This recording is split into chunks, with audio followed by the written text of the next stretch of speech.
The Commissioner of the Border Management Authority and the UNHCR are due to meet at the Beit Bridge port of entry tomorrow to engage in opportunities to promote international and humanitarian laws.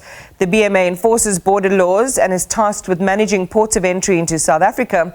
And the UN Refugee Agency is a global organization dedicated towards promoting the rights of people who've had to flee their homes because of conflict or persecution. Its Assistant High Commissioner for Protection joins us now, and Commissioner Ruvendrini Menikdiwela, welcome to the program. Thank you very much for your time. What are you hoping for from the visit? Thank you, Iman. Thanks for inviting me to the program. Listen, this is actually, I took up my functions as the Assistant High Commissioner for Protection on the 8th of January. So this is literally my first overseas visit. And the reason why I prioritized South Africa was really because of the fact that South Africa is facing a situation as a destination country which is seeing increasing numbers of people crossing its borders, both refugees and migrants, and which are burdening an already overburdened asylum system, with the border management authorities grappling with big numbers of people crossing the borders, and of course larger numbers of people trying to enter the country regularly. And South Africa, as you know, has attempted to respond to this through their white paper, where they have set out several proposals. The Minister of Home Affairs has set out several proposals, including, and this is really a big concern for us, the withdrawal of South Africa from the refugee conventions, the international refugee treaties, and re-acceding to them, but putting reservations on some critical articles in the convention, like the access to employment and access to education, which are some of the proposals that are being mooted. So my reason really for this visit is to discuss these issues with the South African authorities. Well, let's go straight to that point, saying as you have the Home Affairs Minister promising to toughen up asylum and immigration laws in this proposed white paper. It's the Citizen, Immigration and Refugee Protection White Paper. You get the sense in it of what he envisages, including if a person arrives in South Africa after having been in other countries first, they could be denied entry into the country. I guess the real question then is, how do you think it may impact asylum and refugee management in the country? I know you're fact-finding, but based on what you see, what are the likely impacts to be? The thing is, one of the things I've been telling the authorities, and I've met with both the Minister of Home Affairs as well as DIRCO, the thing that we're saying is South Africa is not alone in facing this situation.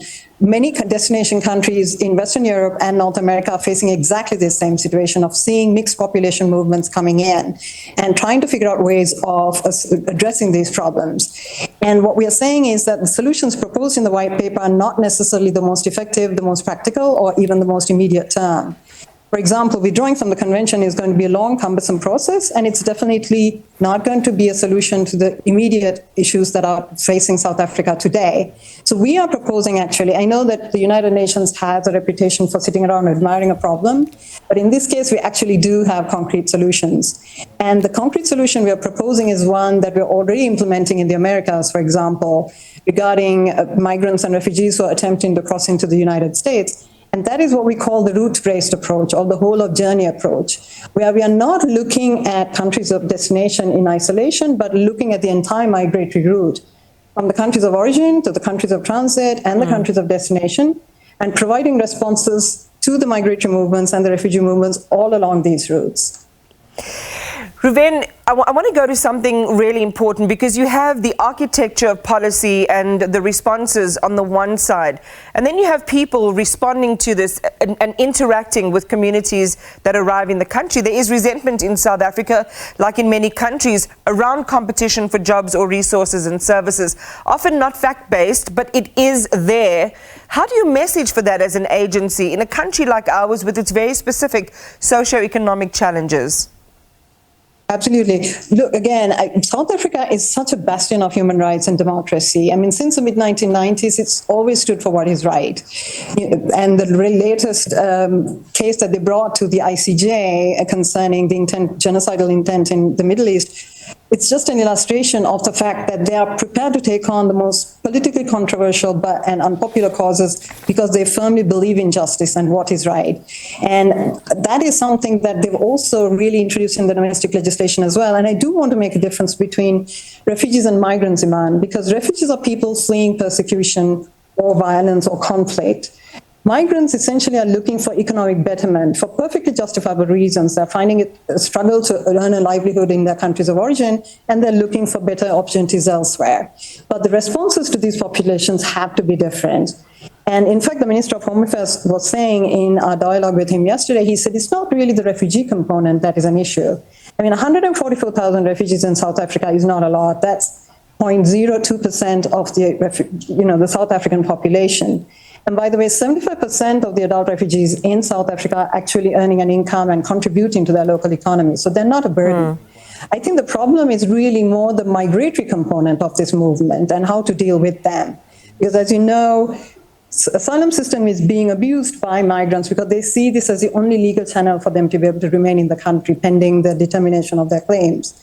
And that is something that we would really want to address through some of the solutions that we're proposing, like fair and effective migration management, and then fast, fair, and effective asylum processes as well, that would basically allow the people to have their claims heard really quickly and would not be an incentive for migrants to really have recourse to the asylum system because they think, oh, by doing that, I can stay for another 10 years while my claim is being looked at, and that way I can live and work here.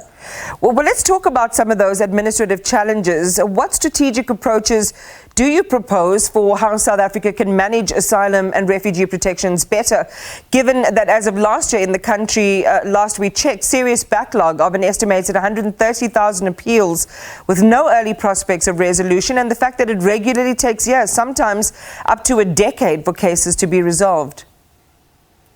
Absolutely, Iman. And this is, again, what we've been telling them, that the processes here are extremely rigorous and, well regulated and well legislated, but they don't respond to the current needs, which is that you do have increasing numbers of people taking advantage of the system.